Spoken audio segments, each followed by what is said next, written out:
हमारी पढ़ाई पे निर्भर करता है कि हम उसको किस तरह से हम तैयार करते हैं। ठीक है, अब मैं आपको बताती हूँ कि यदि आप आईएएस बनना चाहते हो और पीएससी की परीक्षा देना चाहते हैं, ठीक है, तो आपके ये जो राजनीति विज्ञान जिसमें पब्लिक एडमिनिस्ट्रेशन एक विषय है, मानव विज्ञान है ना, समाज शास्त्र है, इतिहास है, इन्हीं विषयों को लेके पीएससी में देखा जाता है। ठीक है, तो आप अभी से इनको अगर अच्छे से पढ़ाई कर लेंगे तो आगे आपको उस परीक्षा में कोई तकलीफ नहीं होगी। इसलिए आपका जो विषय है उसको आप ऐसे भाव से नहीं पढ़े कि 8 से 33 नंबर आ जाएंगे और हम पास हो जाएंगे। आप उस विषय को ऐसे पढ़ो कि पूरा हमको एक एक बारीक से बारीक चीज़ का हमें नॉलेज होना चाहिए, ताकि हम जब प्रतियोगी परीक्षा में बैठे तो अलग से हमें पढ़ाई नहीं करना पड़े। तो आपके मन में से ये भाव निकल गया कि हम आर्ट्स के विद्यार्थी हैं?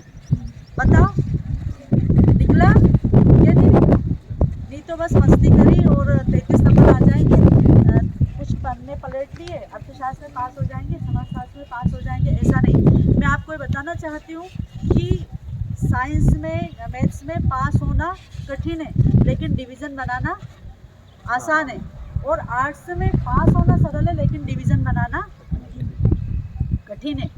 इसलिए आपको मतलब इस तरह से तैयारी करनी है कि हमारे अच्छे मार्क्स आए। अच्छे मार्क्स के लिए हम क्या करेंगे कि हम जो भी प्रश्न लिखेंगे, जैसे कोटेशन लिख रहे हैं, हर प्रश्न के लिए एक अच्छा सा कोटेशन लिखें। कोटेशन आप अंडरलाइन करो, है ना, और जो भी हम प्रश्न लिख रहे हैं उसका उत्तर अपन सार्वजनिक शब्दों में दें। अनावश्यक नहीं लिखें। बच्चों के मन में भावना होती है कि ठीक है काफ़ी भरना है, कुछ भी लिख दो, ऐसा नहीं। मतलब जैसे मान लीजिए आपका भूल गए आप, आज आपका समाजशास्त्र का पेपर है, पूछ लिया कि समाज किसे कहते हैं। अब अपन ने पढ़ा तो है, ठीक है, भूल गए, तो आपके दिमाग में उसी समय ये आना चाहिए कि समाज में क्या है, कोई किसी का पिता है, कोई पुत्री है, कोई माता है, कोई बुआ जी है, ठीक है। तो सामाजिक संबंधों के जाल को, यही ना समाज की परिभाषा, सामाजिक संबंधों के जाल को समाज कहते हैं। तो हमारे माइंड में एक कॉन्सेप्ट क्लियर होना चाहिए कि जैसे ही शब्द आया वैसे हम लिख दें। जैसे मान लीजिए कि आपने शीत युद्ध पढ़ा और शीत युद्ध भूल गए, ठीक है, तो केवल 4 लाइन लिखने की अपेक्षा 1 लाइन लिख दोगे कि शीत युद्ध कौन सा, जो मानव मस्तिष्क में लड़ा जाता है। ये भी भूल गए तो आप लिख सकते हो जो पेपर और कागज से लड़ा जाता है। ये भी भूल गए तो आप लिख सकते हो कि विरोधी प्रचारों से, ठीक है। तो ये चीज़ें आप आर्ट्स के विद्यार्थी में होना चाहिए कि वो कॉन्सेप्ट को समझे और उसको अच्छे से वो कर डिस्क्राइब करें, ठीक है ना। परीक्षा के समय कोई तनाव नहीं होना, कोई डर नहीं होना, ठीक है, क्योंकि परीक्षा हमारे जीवन का हिस्सा है, हमारा जीवन नहीं है। हमने प्रयास करा है, ठीक है, और हमें हमारे मन में भावना होना चाहिए कि हमारा जो प्रयास है वो सफल होगा, ठीक। और अगर असफल हुआ तो हम ये समझेंगे कि हमारा जो प्रयास है उसमें कहीं ना कहीं कोई कमी रह गई है और उस कमी को हम पूरा करेंगे, ठीक है। एक छोटी सी कहानी मैं आपको बताऊंगी कि एक महान दार्शनिक हुए। महान दार्शनिक का क्या नाम है? सुकरात, ठीक। सुकरात के एक शिष्य थे और उनने उनसे पूछा कि आप ही बताओ आपकी सफलता का राज क्या है। तो सुकरात जी ने कहा अपने शिष्य से कि कल नदी के किनारे आ जाना, ठीक है। दूसरे दिन शिष्य नदी के किनारे पहुंच गया। अब नदी के किनारे जब पहुंचा तो सुकरात जी ने बोला चलो पानी में।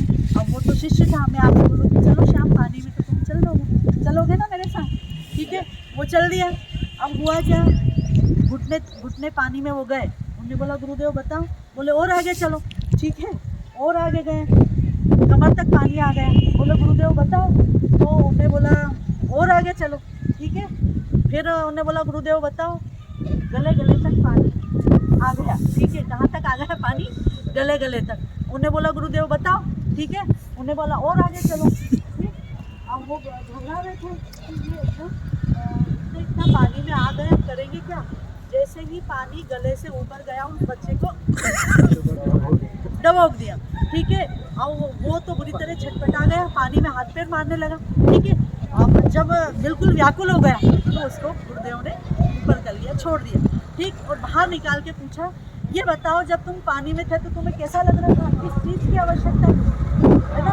तो उसने जवाब दिया जब मैं पानी में था तो बहुत ज़्यादा ज़्यादा बेचैनी हो रही थी और मुझे काय की आवश्यकता थी, ऑक्सीजन की। ऑक्सीजन अगर नहीं होगा तो मेरे प्राण निकल जाते। तो इसी तरह सफलता के लिए हमारे मन में भी वो छटपटाहट होना चाहिए कि जिस तरह से हम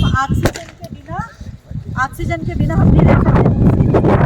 हमारा उद्देश्य, हमारा संकल्प दृढ़ होना चाहिए और उसके लिए हमें प्रयास, जिस तरह से वो सुकरात जी के शिष्य को पानी में छटपटाहट हो रही थी ना कि हमें ऑक्सीजन मिले नहीं तो प्राण निकल जाएंगे, इसी तरह से हम अपनी सफलता के लिए बेचैन हो जाएंगे। उस दिन निश्चित हमें सफलता मिल जाएगी, ठीक है ना। इसलिए कभी भी यदि अपन असफल होते हैं तो गलत रास्ते को नहीं अपनाएं, ठीक है ना। एक बार असफल हुए, अगली बार निश्चित सफल होंगे। असफलता का जो रास्ता है वो हमें कहाँ पे पड़ जाता है, सफलता का। जो भी महान लोग हुए हैं वो पहले असफल होकर ही आज उनका नाम अमर हुआ है। तो मैं आशा करती हूँ कि मेरा एक भी बच्चा तनावपूर्ण नहीं है क्या, कोई कॉन्फिडेंट है ना, हमारा पेपर अच्छा जाएगा, हम पूरा करके आएंगे, हम कामयाब होंगे, प्रॉमिस। कोशिशें आवाज़ नहीं आ रही, मतलब अपने को कामयाब नहीं होना, कोशिशें तेज आवाज में, कोशिशें कामयाब होगी, ठीक है। तो फिर हम कामयाब सॉन्ग स्टार्ट करें, करो।